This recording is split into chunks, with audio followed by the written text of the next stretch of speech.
असं म्हणतात जेवणात उन्हाळ्याच्या वेळेत जेवण केल्यावर माणसानं थोडीशी वामकुक्षी घेतली पाहिजे. डाव्या अंगावर अर्धा पाऊण तास पडलंच पाहिजे. वामकुक्षी कुक्षी हो थोडी. काही दुपारी 12ला झोपले की संध्याकाळी 5लाच दुकान उघडायला जातात. काय तसं नाही, एकदम थोडं. त्याला पाव कोरखी गरम, माणसाचे पाय गरम असले पाहिजे आयुर्वेद म्हणतं.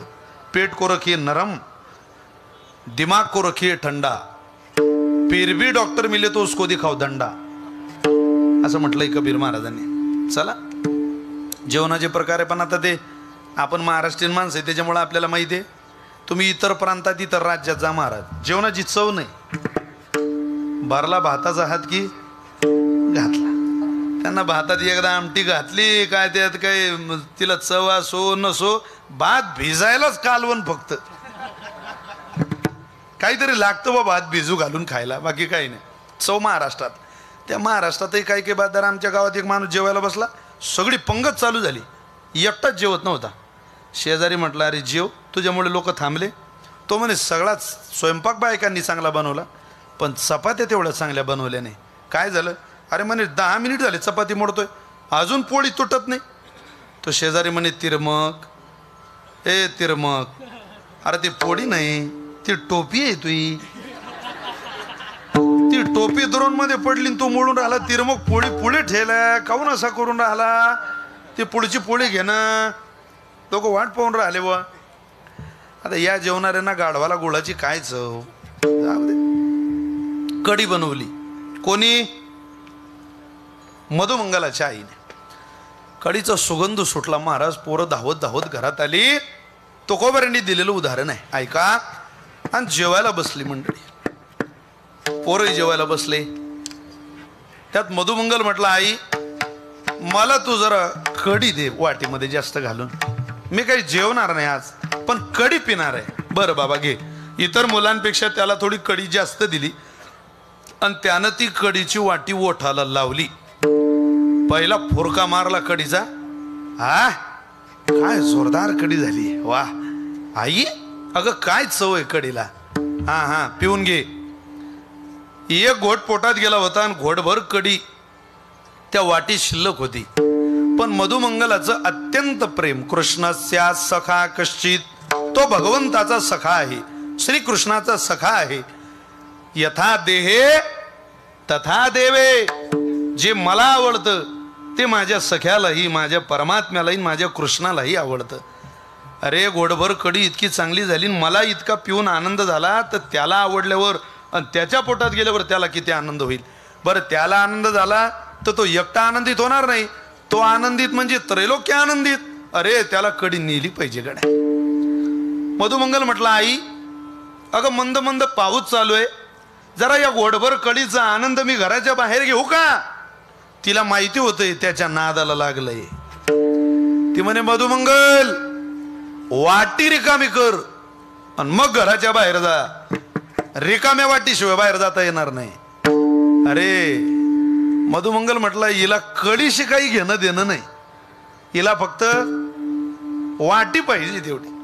त्या मधुमंगलानं घोडभर राहिलेली कढी तोंडात घेतली, वाटी खाली झाली आणि ती वाटी आईला दाखवली. हा ती म्हटली जा. कढी तोंडात घेतली पण गिळून घेतली नाही, ती तोंडातच ठेवली. कमरेला उपरणं बांधलं. राशीनकर अत्यंत भावनिक प्रसंग आहे हा भगवंताच्या आयुष्यातला. हा प्रसंग पाहिला की असं वाटतं जगाचा मालक, त्रैलोक्याचा मालक, काय प्रेम असेल त्याचं त्या गोपाळांवर, त्या गोवळ्याच्या पोरांवर. कमरेला उपरणं बांधलं पळत आला. दारात उभा आहे नंदवाळ्याजवळ. एका सेवकाला सांगितलं तो म्हटलं मुकाय का रे, अरे बोल जरा. तो म्हटलं काय बोलू, मुका झालो वाचा गेली, मुका झालो वाचा गेली, मुका झालो वाचा गेली, मुका झालो वाचा गेली. काही नको आता. हरिभक्ताची स्तुती नाही केली, मी साधू संतांची निंदा केली, साधू संतांची निंदा केली, हरिभक्ताची स्तुती नाही केली, त्याने वाचा पंगू झाली. आता आम्ही संपलं, आमची वाणी थांबली. मुका झालो वाचा गेली, मुका झालो वाचा गेली, मुका झालो वाचा गेली, मुका झालो वाचा गेली गेली. आता वाचा गेली तर म्हटलं बावळट पोरगा आलाय दारात, बोलना काही ना. सेवकाने 3 वेळा सांगितलं, त्याच्या डोळ्याला धारा आहे आणि फक्त एवढंच बोलतोय. त्याला माहिती होता त्याचा मित्र आहे. तो सेवकात गेला आणि ठाकूरजीला आवाज दिला, ठाकूरजी चलिए बाहर, आपका सखा आपसे मिलने आया है. भगवंत पळतच आले आणि मधुमंगल पाहला. काय रे?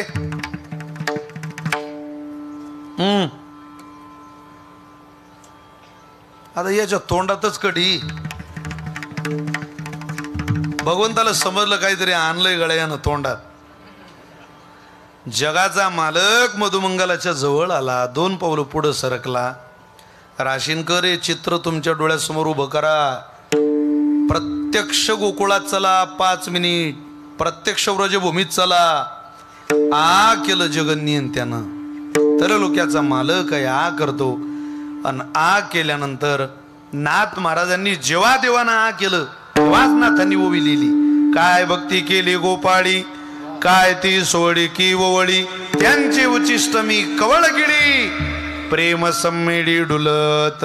मधुमंगल भगवंताच्या जवळ गेला, आपल्या तोंडातली कडीची गुळणी जशीच्या तशीच भगवंताच्या तोंडात सोडली. तुकोबारा हे उदाहरण सेवेला निवडलेल्या अभंगाच्या पहिल्या चरणाचं. Bye.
भजन म्हटलं म्हणजे गायक वादक हे कीर्तनाचे अलंकार आहे आणि ते कीर्तनाला योग्य पाहिजे. ते नसलं ना मग नाही आनंद. म्हणणारे खूप भेटतात पण कोंडू कोंड काहून कोंडून राहिला. स्वरात आलात म्हणता ना, स्वराला तालाला खूप किंमत आहे. मा गायकाचा स्वर गेला, स्वर गया नूर गया, मरण. ज्या दिवशी स्वर गेला गायकाचा त्या दिवशी मरण. त्यांना दुसऱ्या दिवशी जगायला सुरुवात करायची, त्या दिवशी जगायचं नाही. ज्या दिवशी वादकाचा ताल गेला त्याला मरण वाटतं, त्या दिवशी मरण माझा ताल गेला, दुसऱ्या दिवशी जगायला सुरुवात करायची. असं आहे. इतकी किंमत आहे कलेला. काहींच्या कलेचा कल्ला झाला गुरुजी. कल्ला, कलेचा कल्ला होऊ नये. कला ही गोड असावी. मुळात भजन हे गोडच असावं या मताचा मी. नाही तर काय भजन, भजन करती वंगळवाणी नरका जाणे चुके ना. हा आवडीनं श्रद्धेनं काय बोधे बाबा भजन करायची. थोडाच वेळ, तासभर भजन, पण तासभराचा आनंद काही सारी रात भजन. स्वरच सापडत नाही. एक जण तर म्हणे एकदा ते सापडले की मेले. अरे म्हटलं कधी सापडतील. काय करणार. स्वराला किंमत आहे. इथं गोड वातावरण आहे, अगदी पॅक आहे बॉस सगळं. मुख्यमंत्र्यांच्या लाडक्या बहिणीने तर इतकी गर्दी केली, फार जागा ठेवली नाही बसायला. अरे उऱ्या पुरुष जातीच्या अस्तित्वाचा प्रश्न आहे ना आमचा, काही जागा ठेवायची. फार पुरुषांमध्ये महिला शिरल्या, तिकडं जावं लागतंय माणसांना. तिथे मंडळी उभी आहे बिचारी. पण तुम्ही सगळे व्यापारी मंडळी आहात, कामधंद्यावाले आहात, तरी तुमची कामं धामं सोडून, कारण तुम्हाला माहिती आहे चिखलाच्या गोळ्याला आकार द्यायला कुंभार लागतो, सोन्याच्या लगडीचा अलंकार घडवायला सोनार लागतो, आणि दुःखीत असलेल्या बिघडलेल्या जीवनाला ताळावर आणायला आणि सुखी करायला जगदंबेचा आशीर्वाद लागतो. म्हणून तुम्ही सगळे इथं या दरबारात सेवा करण्याच्या वृत्तीनं आलेले आहात आणि तुम्हाला याचं फळ मिळेल. कारण तुका म्हणे श्रम केला अवघा आला फळासी. इथलं पाऊल व्हायला जात नाही. मी तुम्हाला एक गोष्ट आवर्जून सांगतो, तुम्ही जर 7 दिवस या मंडपामध्ये आई भगवतीच्या सेवेकरता कष्टाचे 2-4 पावलं टाकले असतील तर हीच भगवती संकट काळामध्ये हजारो पावलं टाकत तुमच्या दारात तुमच्या मदतीला धावून आल्याशिवाय राहणार नाही. कारण ती आई आहे. मा लेकराला किती सांभाळावं हे आईला जमतं, बाकी नाही कोणाला. अरे पोराचा आनंद काय आहे इथं येण्याचा, फक्त तुम्हाला सांगता येतो मंदिरातला आनंद, तिला सांगता येत नाही. महाराज गोड लागे परी सांगताची नाही. खूप सजवलं पोरग, खूप नटवलं, त्याची मॉलिश केली तेलानं, त्याला आंघोळ घातली, मॉलिश करून आंघोळ घालून सगळं करून त्या पोराला शृंगार केला, कपडे घातले, तिलक केलं, काजळ घातली, गंध लावला आणि ते पोरग खेळायला घातलं. काय करतं ते पोरग, मुतोनी हाते भूमी सारविती, मुतोनी हाते भूमी सारविती, पोटाशी पुसती दोघे जण बलराम कृष्ण, पोटाशी पुसती दोघे जण बलराम कृष्ण, मुतुनिया हाते भूमी सारविती, पोटाशी पुसती दोघे जण बलराम कृष्ण. हो, महाराजांनी वर्णन केलेलं आहे. कीर्तनात बसलेल्या एकाने असं म्हणू नये की मी मोतोनिया हाते भूमी सारविती केलेलं नाही. इथं देवाला लघवी करून सारवावं लागलंय. आपणही सगळे लघवी सारूनच मोठे झालेलो आहे. ते इथं आल्यावर आपण शेड बीट झालो, व्यापारी झालो, मालक झालो, आपले खिशे भरले म्हणून आपल्याला असं वाटतं. असं काही नसतं. ते सुरुवात तिथूनच होती सगळ्यांची. म्हणजे 2 वर्ष राशीनमधली बाई पुण्याला राहायला गेली आणि ती जर राशीनमध्ये आली तर तिचं टोनिंग बदलून जातं बोलायचं. ती म्हणते आमचे हे, आमचे ते, आता ते मंदिरात गेले, आमचे हे, आमचे हे, आमचे हे काय, तुमचे हे या राशीनं भोंगळे पाहिले, अख्ख्या राशीनात हिंडायचे तुमचे भोंगळे. हे मोठी माणसं यायची मंदिरात तेवढ्याला तुमच्या यांच्या तेव्हा तुमचे हे घरी पडत सुटायचे. सुरुवात तिथूनच आहे महाराज. काय आव्हानायचं असं. अरे आपण सगळे सामान्यच माणसं आहे. जैसा आहे तैसा राहे. सत्तेचं, कलेचं, सौंदर्याचं, समाज मान्यतेचं, पैशाचं माणसानं कधी नाटक करू नये. या 5 गोष्टीचं नाटक ज्यांनी ज्यांनी केलं त्या सगळ्यांचं पितळ समाजामध्ये उघड पडायला ध्यानात ठेवा. म्हणून मोकळे राहा. या दरबारात आलो की इंटरनॅशनल भिकारी व्हा, नुसते भिकारी नाही. आंतरराष्ट्रीय दर्जाचे भिकारी, इंटरनॅशनल लेवलचा भिकारी, जो इथं भिकाऱ्यासारखं जीवन जगतो. होईना भिकारी पंढरीचा वारकरी, पंढरीचा वारकरी, पंढरीचा वारकरी.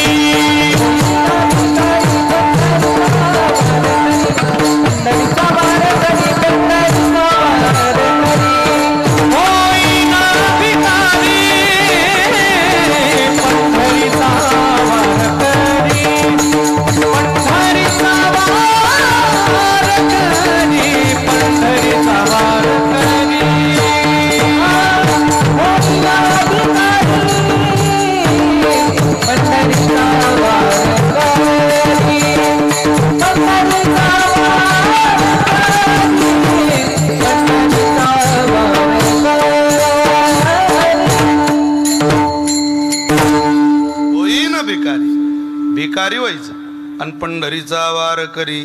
चला आम्ही सांगतोय, तिला फक्त सांगता येत नाही तुम्ही मंदिरात आल्याचा आनंद काय. ते लघवी केली पोरानं, पोटाला पुसलं आणि ते बाळ पुन्हा जवळ घेतलं. कोणी? आईने. त्याला तेलाची मॉलिश केली, त्याला बाथरूम मध्ये नेलं, पुन्हा त्याचं स्नान घातलं, पुन्हा त्याला नवीन वस्त्र घातले, पुन्हा त्याला तिलक केलं, पुन्हा काजळ घातली, पुन्हा दृष्ट लागू नये म्हणून काळा टिका लावला. त्यावेळेला कुणीतरी त्या आईला विचारलं, अहो ताई, दिवसातून 3-3 वेळा त्याची आंघोळ घालता, 3-3 वेळा त्याचे कपडे बदलता, तुम्ही त्याचे कपडे बदलून सुद्धा तो त्याच कपड्यांमध्ये लघवी करतो, अहो तुम्ही त्याचे कपडे बदलता कशा करता.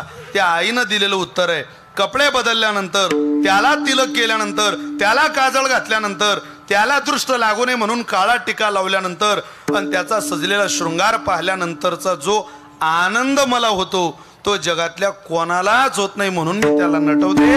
या शृंगाराचं त्याला जरी काही मोल नसलं तरी त्याला सजवलं की मला आनंद होतो. घरातल्या कोणत्याही आईकडे जाऊन तिला विचारा, तुझा मुलगा कसा दिसतो, ती म्हणते अख्ख्या राशीनात फक्त माझच बाळा. त्याचे दोन्ही खिल्लार बैल नाकातून तोंडात जाऊ द्या तरी ते म्हणते माझा ढाण्या वाघच आहे. अगं वाघाचं दोन्ही खिल्लार त्याची जोडी तोंडात चालली नाकातून तरी ते म्हणते माझाच वाघ. का?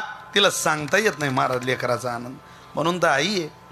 आज मला स्मरण होतं पण त्यांनी आठवणीत आणून दिला, जागतिक महिला दिन आहे 8 मार्च. हो, महिलेचं पूजन, महिलेचा आदर करणारा हा देश आहे. इथं महिला दिन साजरा होतोय त्या दिवशीपासून महिलेचा आदर आहे असं नाही, हा देशच महिलेचा आदर करणार आहे. आदी शक्ती म्हणतात तुम्हाला, तुम्ही काही सामान्य नाही. महिलांचे आपल्यावर उपकारच आहे महाराज. मी तर असं म्हणतो, या प्रपंचात यशस्वी पुरुषाच्या पाठीमागं खरोखर महिलेचा हात आहे आणि आहेच. त्या हाताच्याच आधारावर बरं चाललंय. अहो आम्ही माणसं, मी आता बरोबर मला 9 दिवस झाले बाहेर. मी आज परभणीचं कीर्तन करून संध्याकाळी घरी जाणार आहे. आठवडा आता ही मंडळी 8-8 दिवस बाहेर राहता. घरचा प्रपंच, मुलं बाळं, सगळी दिनचर्या, घरातलं कुटुंब, आईवडिलांची काळजी, हे आपण लग्न होईपर्यंत ठीक आहे. लग्न झाल्यानंतर निम्म्यापेक्षा जास्त जबाबदाऱ्या महिलांनीच घेतल्या. त्यांचा सन्मान आपण केला पाहिजे. परमात्म्याला प्रार्थना आहे, जगदंबेला प्रार्थना आहे, ज्या महिलेच्या पोटी आम्ही जन्माला आलो त्या महिलेचा अपमान करण्याची, त्या महिलेकडं केवळ दासी, मोलकरीण, कामवाली बाई म्हणून पाहण्याची दृष्टी आमच्या नजरेतून बदलून जावी आणि या देशाची, या राज्याची, या कुटुंबाची मालक म्हणून तिच्याकडे पाहण्याची नजर तू आम्हाला द्यावी, एवढी प्रार्थना सुद्धा या निमित्तानं करू. ही प्रपंचाची सायकलच त्यांच्या आधारावर आहे. मी तर असं म्हणेल, या सायकलची वाटप करायची झाली तर पुढचं चाक आपण घ्या आणि मागचं चाक महिलांना द्या. सगळं मागच्याच चाकाला आहे महाराज सायकलच्या. तुम्ही पहा, स्टँड माग, कुलूप, सांगा जरा, स्टँड, कुलूप, कॅरी, शीट, मेन चैन व्हील, घंटी व पुढं बसवा वाजवत होता काय. अरे ओरिजिनल ब्रेक सुद्धा कुठे नाही. तर एखाद्याला म्हणा आपले ब्रेक दाबून पहा. त्या चालवणाऱ्याच्या तोंडात दात जर राहिले तर हे सांगणं सोडून देईल. सगळं तुमच्या आधारावर आहे. तुम्ही आधी शक्ती आहात, शक्तीचं अधिष्ठान आहे तुमच्यावर. भगवंताची कृपा राहो बाबा. श्री तिचा अपमान कधी स्त्रीचा आपल्याकडून होऊ नये, अनादर कधी होऊ नये. माफी मागून बोलतो, अपमान होण्यास पात्र सुद्धा महिलांनी कधी ठरवू नये. आपल्यावर जबाबदारी खूप मोठी आहे. मोठ्याचं दिवाळं सुद्धा मोठं असतं. स्त्रीचं जीवन सरितेसारखं आहे. नदी जोपर्यंत तिच्या मर्यादेत वाहते तोपर्यंत तिचा दोन्ही तीरांना आनंद असतो. एकदा तिनं मर्यादा सोडली की सासरचं माहेरचं तीर उद्ध्वस्त करायला तिला सेकंद सुद्धा लागत नाही. इतकं जबाबदारीचं जीवन स्त्रीचं जीवन आहे. मग सगळ्यांच्या चरणी प्रणाम. सांगता येत नाही भगवतीला की तुम्ही मंदिरामध्ये आल्याचा आनंद काय. तसं भगवंताला सांगता येत नाही की या गोपाळानं उष्ट आणलं मला, पण त्या उष्ट्याचा आनंद काय. काय त्यांची उष्टावळी खातो आणि खाऊन आनंद व्यक्त करतो. कोण कोणाचं उष्ट खातं या जगात. ते निकृष्ट दर्जाचं उष्ट आहे. तोंडात एखादा घास 5 मिनिटाच्या वरती ठेवा, त्यामध्ये नुसता घास राहत नाही, नुसतं अन्न राहत नाही. तुमची लाळ, जी लाळ लाळेच्या साह्याने अन्न पोटात नेते, ती लाळ त्या घासामध्ये अडकते, मिश्रित होते. म्हणजे निकृष्ट प्रकारचं उष्ट. पण भगवंत खातो. कशाच्या आधारावर खातो. केवळ प्रेमाच्या. तुम्हाला एकनाथी भागवतातल्या 2-4 ओव्या सांगतो ऐका. प्रेमाचा जिवाळा पूर्ण, भावार्थाची ऊन कोण, जानता मी एक श्रीकृष्ण जाण, इतरासी जाण कळेना, मज गोपिकांची कोण गोडी, त्यांच्या निज प्रेमाची जाती चोखडी, या लागी मज त्यांची आवडी अतिगाडी उद्धवा. कुब्जा काय सुंदर होती, तिच्या प्रेमाची मज प्रीती, राधा प्रार्थी मी वनाप्रती, काय विषयासक्ती लागोनी, काय भक्ती केली गोपाळी, काय ती सोहळी की होळी, त्यांचे उचिष्ट मी कवडगिडी, प्रेम सम्मेळी डुलत, पांडवांच्या बाचे मी काय लागे, त्यांचे बेमटे सोचे अनेगे, मी तो सुदाम्याच्या पाया लागे, काय त्याची नि पांगे पांग, काय माझी क्षीण झाली शक्ती, त्या गोपिका मज दावी बांधिती, त्यांच्या निज प्रेमाची जाती, मी स्वय श्रीपती पोखितो. सांगता येत नाही. मधुस्पीतावाच मधुस्पीतावाच परममृतम निर्मितवतस तव ब्रह्मन् किं वागपि सुरगुरोर्विस्मय पदम मम त्वेतां वाणी गुणकथन पुण्येन भवतः पुन्हा मित्यरतेस्मिन् पुरमतन बुद्धिर्व्यवसिता. ज्या भगवंताच्या प्रेमाचं, सुखाचं, कृपेचं वर्णन आमच्याकडून होत नाही. काय वर्णन करावं. तिच्या सुखाचं वर्णन होत नाही. फक्त म्हणत राहावं, सर्व मंगल मांगल्ये शिवे सर्वार्थ साधिके शरण्ये त्र्यंबके गौरी नारायणी नमोस्तुते. शरणागत दिनार्थे परित्राण परायणे सर्वस्याते हरे देवी नारायणी नमोस्तुते. विठ्ठल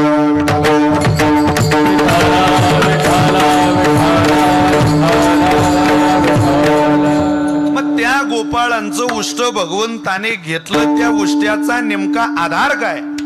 तो आधार तुकोबाराय सेवेला निवडलेल्या अभंगाच्या 2ऱ्या चरणात सांगतो.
नामाचं ध्यान आणि कोणाचं चिंतन करीती नामाचे चिंतन गडी कानोबाचे ध्यान ते नामस्मरण करणारी साधक आहेत नाम साधना करणारी गोपाळ आहे त्या नाम साधनेच्या बलावर आधारावर नामनोस्मी यावते शक्ती पापरणेर हरणेर तावत करतुम न शक्नोती पातकम पातकी जनहा इतका संग्रह आयुष्यात केला आणि त्या संग्रहाचा बदल काय झाला की काय त्यांची उष्टावळी ध्यानाचा बदल काय झाला काय त्यांची उष्टावळी त्या नामसाधनेच्या आधारावर भगवंत त्यांचं उष्ट खातो इतकी उपासना त्या गोपाळांची प्रबल झाली त्या उपासनेच्या आधारावर केवळ यानं उष्टच खाल्लं नाही आली द्यावी डाई डावे वळत्या मागे गाई करीती नामाचे चिंतन गडी कानोबाचे ध्यान विठोबार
बैल जर तुम्ही पाहिला नसेल पाहुणे आमच्याकडे एवढेच हार घालतात पोळ्याला बैला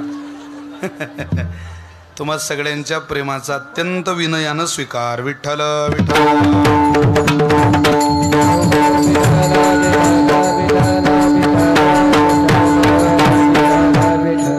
काल्याचं कीर्तन म्हटलं की आजच्या कीर्तनामध्ये काही चरित्राचा भाग आला पाहिजे आणि तो म्हणजे गोकुळात केलेला चरित्र ते उच्चारावे केले देवे गोकुळी हेचे अनुवाद सदा सर्व काळ करोनी गोपाळ काला सेवू आज त्या चरित्रातला थोडासा एखादा मुद्दा काल्याच्या कीर्तनात भगवंताचं गोकुळातलं चरित्र सांगावं हा नियम आहे पण किती सांगावं हा काही नियम ठरलेला नाही त्यामुळे कीर्तनकार स्वतंत्र आहे चरित्र सांगावं पण किती सांगावं थोडंसं सांगावं का जास्त सांगावं त्या बाबतीत मी स्वतंत्र आहे आणि ती स्वतंत्रता तुकोबाऱ्या ज्ञानोबाऱ्यांनी मला दिलेली आहे त्यामुळं माझ्या वेळेमध्ये तुम्हाला उन्हाचा त्रास होणार नाही उन्हामध्ये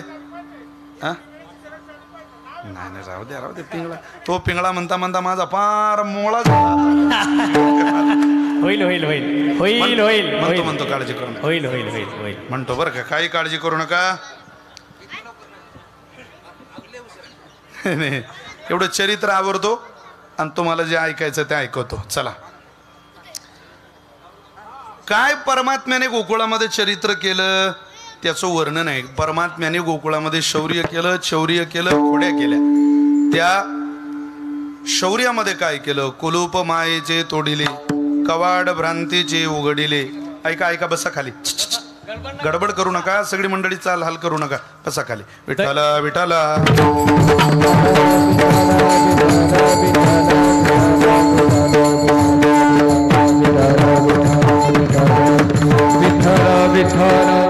नंतर बांधा ना ते, नंतर 2 मिनिट लागतील बांधायला. बसा. काय भरल्या बाजारात कथा येतो नावळे पंढरीनाथा. एक तर माझं दुर्लक्ष होतं. परमात्म्याने शौर्य केलं, शौर्य केलं. बालपणात केलेलं शौर्य सगळ्यात मोठं शौर्य आहे, लक्षात घ्या.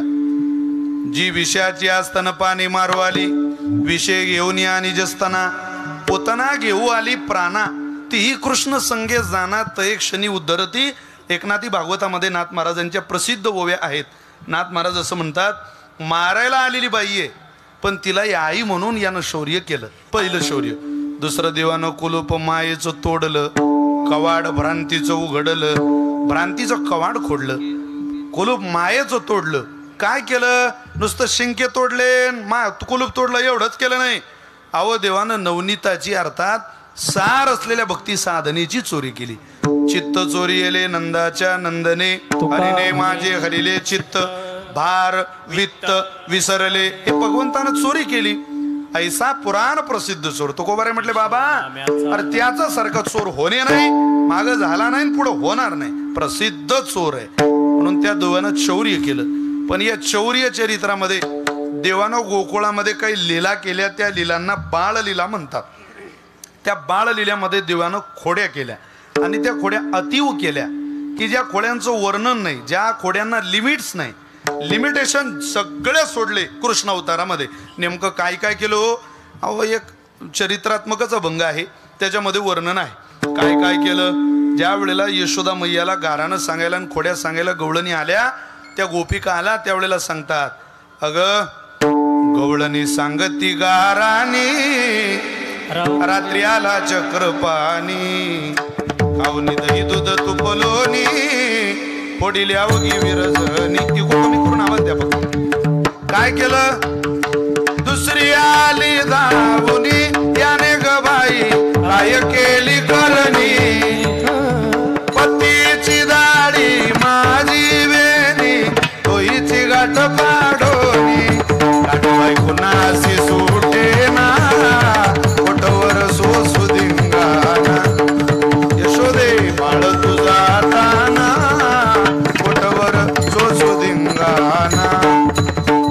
तिसरी आली धावत, याने ग बाई काय केली मात, मुखाशी मुख चुंबन घेत, गळ्यात आत घालीत, धरू जाता सापडे ना, धरू जाता सापडे ना, धरू जाता सापडे ना, कोटवर सोसू धिंगाणा, यशोदे बाळ तुझा ताना, कोटवर सोसू धिंगाणा.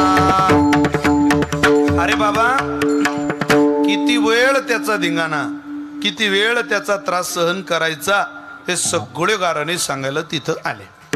ज्या वेळेला यशोदेनं ती गाराने ऐकली, त्यावेळेला यशोदा मैया त्यांना उत्तरित झाली, बोलायला लागली, तुम्ही काय मला गप्पा सांगू नका.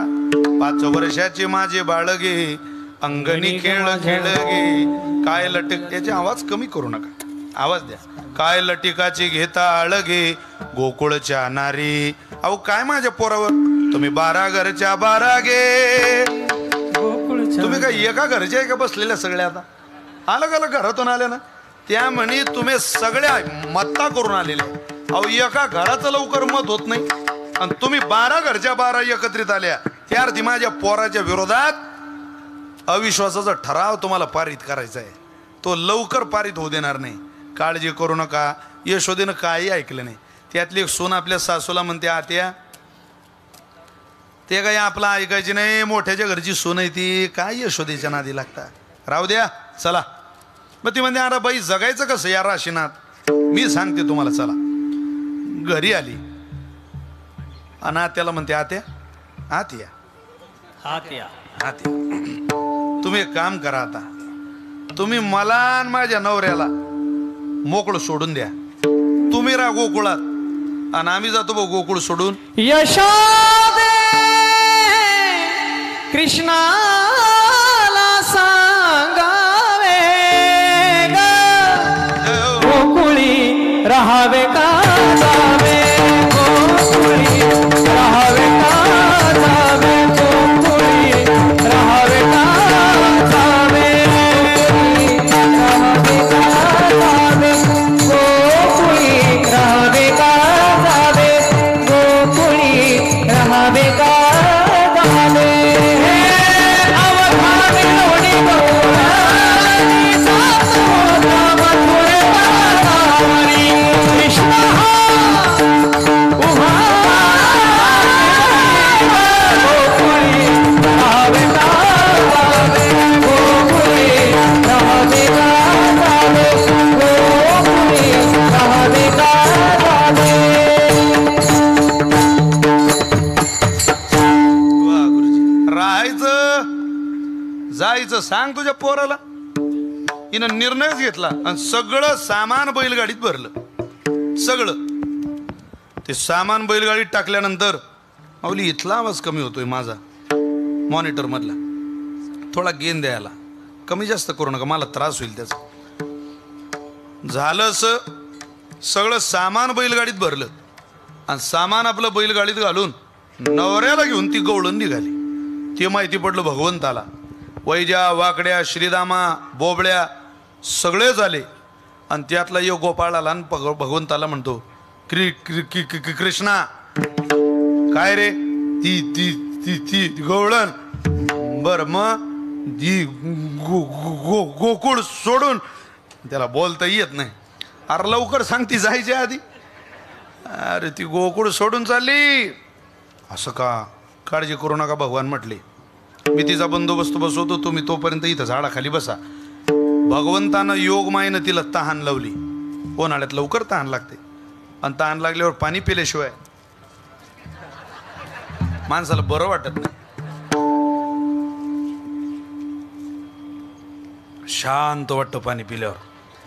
ती नवऱ्याला म्हणे मालक बैलगाडी थांबवा आणि लवकर माझ्याकरता पाणी घेऊन या. त्यानं बैलगाडीतल्या भांड्यांमधली झारी काढली, बैलांचे कासरे आवरले, कासरेच म्हणतात तुमच्याकडं, कासरे आवरले, बांधून ठेवले बैलगाडीलाच आणि पाणी आणायला गेला. हा पाणी आणायला गेला तोवर भगवान श्रीकृष्णाने हिच्या नवऱ्याचं रूप घेतलं, हातात झारी घेतली. आता त्याला काय हे सोंग सारीले या रूपी आनंदे, त्याला सोंग बदलणं काय अवघड आहे का हो? देव आहे तो. बसला, जारी घेऊन आला, पाणी पाजलं तिला आणि कसं आहे थंड आहे ना पाणी काय ती पिलं ना पाणी तिने. निघाली बैलगाडी. ती बैलगाडी निघालो त्या घोंगराचा आवाज या बहादरानं ऐकला. तो म्हणे आपली बैलजोडी घेऊन कोण चाललं? नुसती बैलजोडी नेली हरकत नाही, पण बैलजोडी सोबत तो पळतच आला बाबा. त्यानं पाहिलं अरे कोणीतरी आपली बायको घेऊन चालला. ते झारी घेऊन अर्धवट पाण्याची झारी रस्त्यानं पडतोय, घामा घूम झाला उन्हात. ओ भैया, अरे थांब भैया, गाडीवाला धीर आ करे, गाडी धीर आ करे. अरे थांबव ना. ऐकायला तयार नाही.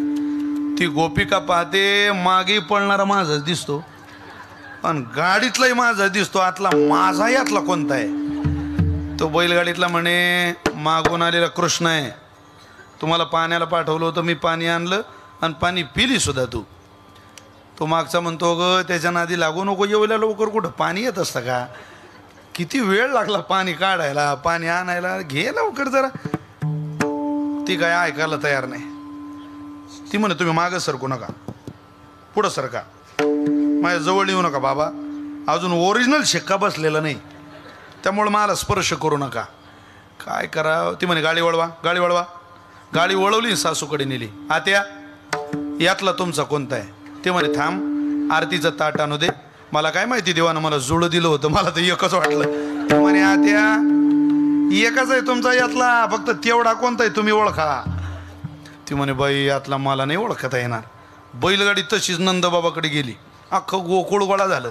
नंदबाबाला विचारलं बा आमचा नवरा कोणता तुम्ही सांगा, काय परीक्षा घ्यायची ते घ्या. 25 फूट खोल आणि 25 फूट रुंद खड्डा खोदला. सांगितलं इकडून तिकडं जो या खड्ड्याहून उडी हाणेल तो हिचा नवरा. पहिला नंबर बैलगाडी हाकलणाऱ्याचा, म्हणजे कोणाचा? कृष्णाचा, भगवंताचा. कारण तुझी बायको आहे, हाय चल मार उडी. त्यानं सहज उडी हाणली महाराज, सहज. 25 फूट उडी मारणं देवाला काय अडचणीचं होतं. उडी मारल्यावर आपली कॉलर बिलर उडून म्हणत होता, मी तर सांगतच होतो आपली बायको आहे, झोके का नाही साला. सांगत होतो ते सगळे गोपाळ नारद गोकुळ निम्म्या गोकुळ देवाच्या बाजून. आता ज्याची ओरिजिनल बायको होती त्याला विचारलं सर तुझी बायको आहे ना? तो म्हणे आहे. हा उडी. तो म्हणे मी दुसरी करीन,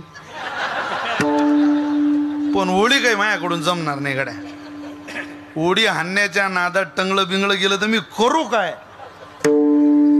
तेव्हा नंदबाबा म्हटले तू उडी हाणत नाही? नाही. मग 100% बायको तुझीच आहे गड्या. कारण आमचा गडी कुठूनही उडी हाणू शकतो या आता जवळजवळ आमच्याही लक्षात आलंय. तू याला घेऊन जा इसी ऐकता गारानी यशोदे नैने आले पाणी. अरे किती खोड्या, काय सांगू तो ते बाई, काय सांगू तो ते, काय सांगू तो ते बाई, काय सांगू तो ते. जात होते यमुने पाणी या. हो एक सुंदर चाल आहे या गवळणीला. काय सांगू तो ते बाई, काय सांगू तो ते, काय सांगू तो ते बाई, काय सांगू तो ते. जात होते यमुने पाणी या वाटत बेतला सावला. जात होते यमुने पाणी या वाटत बेतला सावला. दोईवल टोपी मल पुच्छांची खांद्यावरी कांबला. काय सांगू तो ते बाई, काय सांगू तो ते, काय सांगू तो ते बाई, काय सांगू तो ते. केली माझी तवाली मग मी तिथून पलाली. त्याने केली माझी तवाली मग मी तिथून पलाली. पलता पलता गतलून पल्ली दोयची गागर पुतली. काय सांगू तो ते बाई, काय सांगू तो ते, काय सांगू तो ते बाई, काय सांगू तो ते. माझे गुलगे पुतले मग मी ललत बतले.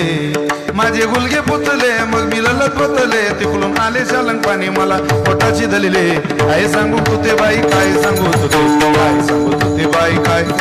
त्याने केली माझी. शेवटचं चरण.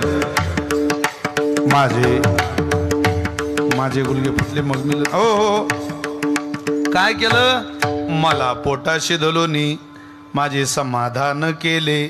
मला पोटाशी दलोनी माझे समाधान केले. निवलतीच्या कृपे सुखे ज्ञान देवाला दिले. ज्ञानोबारांची गवळण आहे पण तोत्री गवळण आहे. जिला बोलता येत नाही तिनं सांगितलेली खोडी असलेली गवळण ज्ञानोबारांनी केली. हो काय सांगू. यशोदे म्हणे आता काही सांगू नको, मीच सांगते त्याला. उद्या जाई राणा सवे घेऊन बाबा घोंगडी घेऊन पायी आले. काय काय केलं? सवे घेऊन गोपाळ गाई वृंदावनी आले नवलाई. खेळ मांडियाला वाळवंटी गाई खेळू होतो तो हमामा चेंडू लगोरी. खेळ मांडीला लगोरी खेळ मांडीला लगोरी.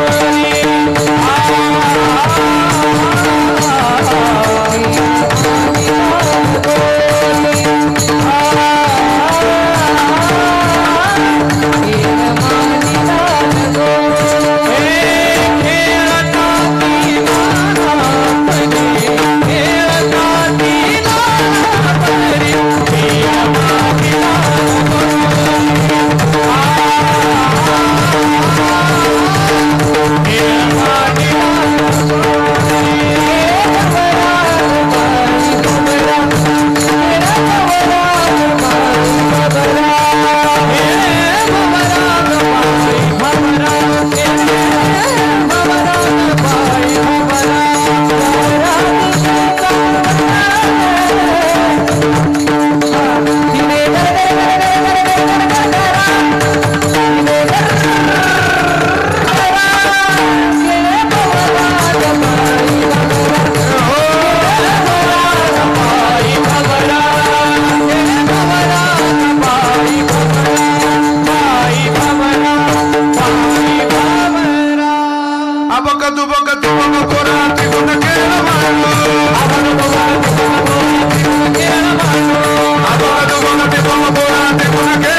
आई बरोबर, देवानं खेळ खेळले आई बरोबर, देवानं खेळ खेळले गोपाळांबरोबर. आता आपले पोरं कोणा बरोबर खेळ खेळत नाही, स्वतःचा खेळ होईपर्यंत स्वतःचाच खेळ खेळतात मोबाईल मध्ये. हे सावधान, हे खेळाची प्रमाण पाठ करून घ्या. नुसतं हातात रिमोट घेऊ नका. दिवसभर जिच्या हातात टीव्हीचं रिमोट आहे ती बाई रात्री म्हणते महाराष्ट्रातली मुझे नींद नाही, मुझे चैन नाही. तू जरा कांदे लावायले. अरे काय आपल्याला सवयी आल्या, आपण आपलं पोरग खेळू शकत नाही. कोण माय म्हणेल आपल्याला? पोरग खेळवण्याची कसब आहे, कला आहे. आई व्हायच्या अगोदर ती कला शिकायची असते, घरातली पोरं बघून. आई झाल्यावरही आपल्याला जर बाळ सांभाळता येत नाही, म्हणून जुन्या महिला म्हणायच्या सांभाळता येत नाही तर हो कशाला दिलं. ती म्हण खोटी नाही, याच्या अर्थानं निघालेली म्हण आहे. तू तुझं पोरग सांभाळलंच पाहिजे. आई आहे ना तू. अगं 9 महिने नुसतं वागवायचं, जन्माला आलून देवर सोडून द्यायचं, तिला माय म्हणत नाही. त्याला जगणं शिकेपर्यंत त्याच्या सांभाळ करण्याची जबाबदारी आईची. शिवरायांबरोबर खेळ खेळावा आणि त्या खेळात महाराज एक दिवस हारले. शिवराय हारल्यानंतर रडायला लागले. आऊसाहेब म्हणतात शिवबा रडू नको, पण खेळाचा नियम असा आहे आऊसाहेब, हारलेल्याने जिंकलेल्याला काहीतरी द्यायचंय. आता आम्ही तुम्हाला काय द्यायचं, आमच्याकडे तुम्हाला द्यायला काहीच नाही, पण आम्ही जे मागू ते तुम्हाला द्यावं लागेल, होकार तरी द्यावं लागेल. देणार? मी देईल. बोटाला धरून शिवबाराजांना शिवनेरीच्या किल्ल्याच्या बाहेर आणलं. दूरवर नजर दाखवली. शिवबा पहा आमच्या बोटाकडं काय दिसतंय तुम्हाला? नगर दिसतंय साहेब? नगर नाही शिवबा, नगराच्या मागं काय दिसतंय? कडेलोट आहे, बंदोबस्त आहे, गड किल्ले. हा, गड किल्ल्यावर काय? मोगलांच्या साम्राज्याची हिरवळ आहे. शिवबा ते जेवढं हिरवं दिसतंय ते सगळं भगवं करून द्या आम्हाला. पायावर डोकं ठेवलं. जोपर्यंत ते भगवं होत नाही तोपर्यंत 35 वर्षाचा कालावधी लगाम हातात धरून काढला. घोड्यावर जीवन जगले 35 वर्ष. 50-51 वर्षातला 35 वर्षाचा कालावधी घोड्यावर. जोक आहे का? अभिनय आहे का? तो नाटक आहे का ते? पण माय उत्तम भेटली. धन्य त्याची माय प्रसवली. तशी आपल्या पोराला खेळायची सवय लावा. जी पोरं खेळलेले नाना तऱ्हेचे खेळ झाले सांगितलं देवा. अरे पवून वाजला. कांदी बहार पोटी भूक, काय खेळा याची सोक. बहु झाली वनवन, पाय पिटी झाला शीन. आता नको खेळ मोडावा परता. आता खेळ मोडला पाहिजे. भगवंतानं सांगितलं चला तुम्हाला प्रसाद देतो. आता सगळ्या गायी आवरल्या. एके ठाई काला. तो का म्हणे भावी काला. सगळे एका ठिकाणी काला देतो. एकाच ठिकाणचा काला पण भावी काला. तुम्ही भाविक आहेत सगळे बसा. सगळ्यांना बसवलं. सगळ्यांच्या शिदोऱ्या आणल्या. झाली आता वेळ म्हणती आणा शिदोऱ्या. काम सारोनी सकळ आले अवघे गोपाळ. झाली आता वेळ म्हणती आणा शिदोऱ्या. सगळ्या शिदोऱ्या कालवल्या. त्या शिदोऱ्यांमध्ये भगवंतानं स्वतःची शिदोरी घातली. आणि ती शिदोरी घातल्यानंतर प्रसाद देतो पंढरीनाथ. वाटी आपुल्या निजे असते स्वतःच्या हातानं वाटायला तयार झाला. तोच प्रसाद तुम्हाला मला मिळणार आहे. तो कसा आहे आणि त्या प्रसादाचं वर्णन काय? त्या प्रसादाचं वर्णन भगवत पूज्य श्री शुकाचार्य श्रीमद भागवत महापुराणामध्ये करतात. सगळ्यांनी हात जोडा. श्री शुकवाच बिभ्रत वेणुं जठर पटयो शृंगवेत्रे च कक्षे वामे पानो मसृण कवलम तत्फलान्युंगुलीषु तिष्ठन् मध्ये स्वपरी सुहृदो हासयन् नर्भविश्वे स्वर्गे लोके मिशति भुभुजे यज्ञ भुग्बाल केली. गोपाल कृष्ण भगवान जगदंबा माता की. हाच प्रसाद आपल्याला मिळावा अशी अपेक्षा आयुष्यभर करा. तुमचं भलं होईल. आणि हा प्रसाद सोडून जर अन्यत्र प्रसादाला पळत गेले तर तुम्हाला त्याचा परिणाम सुद्धा होईल. बांधा ते. आता काय परिणाम? थोडा गेम देऊन आवाज द्या. गेम देऊन इको द्या. हे जरी नाही काल तरी दुसरा येईल. हे जरी नाही काल, हे जरी नाही काल तरी दुसरा येईल. हे जरी नाही काल. बसलेले टाळी वाजवलं. टाळी टाळी टाळी. सरते जेवटी बा काळ बांधून येईल. सरते जेवटी बा काळ बांधून येईल. सरती सेवटी बा काळ बांधून येईल. सरती सेवटी बा काळ बांधून येईल.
माणसासाठी आता हत्ती गेला ना आता शेपटी राहिली मल्हारी ती माझ्या मल्हारी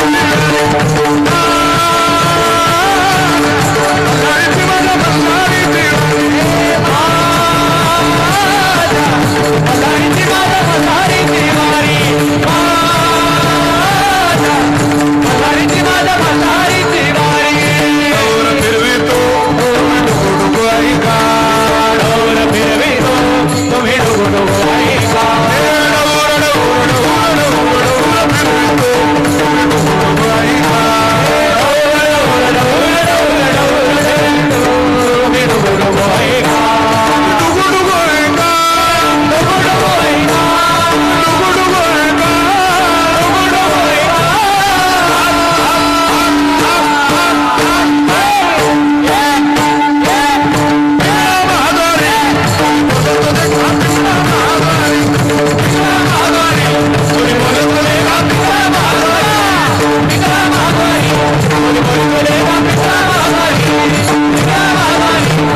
सुखद महाराज अनिकेत महाराज एकदा जोरदार टाळी वाजवा दोघांकरता जोरदार एकदम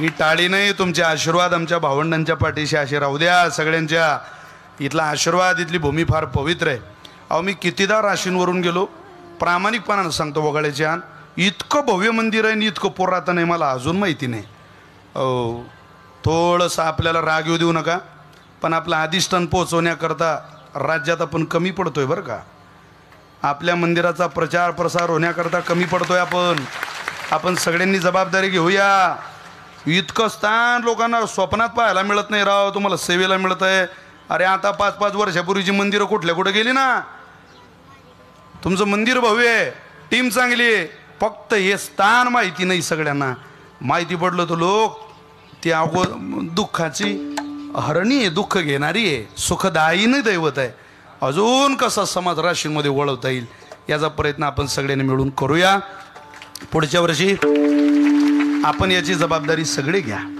आणखी काय बदल करता येईल आणखी जास्तीत जास्त इतरत्र लोकांना आपल्या जगदंबेची सेवा आपल्याला तर घडतेच पण राशींमधल्या लोकांना बोर्ड लावण्याची वेळ आली पाहिजे सप्ताहाला की या आठवड्याभरात राशींच्या ग्रामस्थांनी दर्शनाला येऊ नये बाहेरगावचीच मंडळी इतकी आली पाहिजे की राशीनकरांना सुद्धा तुमच्या देवीचं दर्शन होता कामा नये मग सगळे बाहेरगावची मंडळी निघून गेले अख्खं गाव नंतर मग दर्शनाला तेव्हा तुमच्या आनंद पहा डोळे भरवून येतील तुमचे आपल्या देवीचा सोहळा असा राशीनपुरता नाही परिसरापुरता नाही तालुक्यापुरता नाही तो कसा वाढेल याची जबाबदारी घ्या हे प्रत्यक्ष भगवतीचं अधिष्ठान आहे इथं आजही ती चेतना आहे तीच शक्ती आहे जितकी किंमत 3.5 शक्तिपीठाला आहे तितकीच उपपीठांना सुद्धा आहे आपलं 3.5 शक्तिपीठात नसलं तरी पीठासीन अधिकाऱ्यासारखं वैभव इथं आईसाहेबांचं आहे एवढं आपण ध्यानात ठेवा हे आपल्याकरता धर्मपीठ आहे हे आपल्याकरता शिवपीठ आहे हे आपल्याकरता शक्तिपीठ आहे हे सगळ्या पीठानं भरलेलं भांडार आहे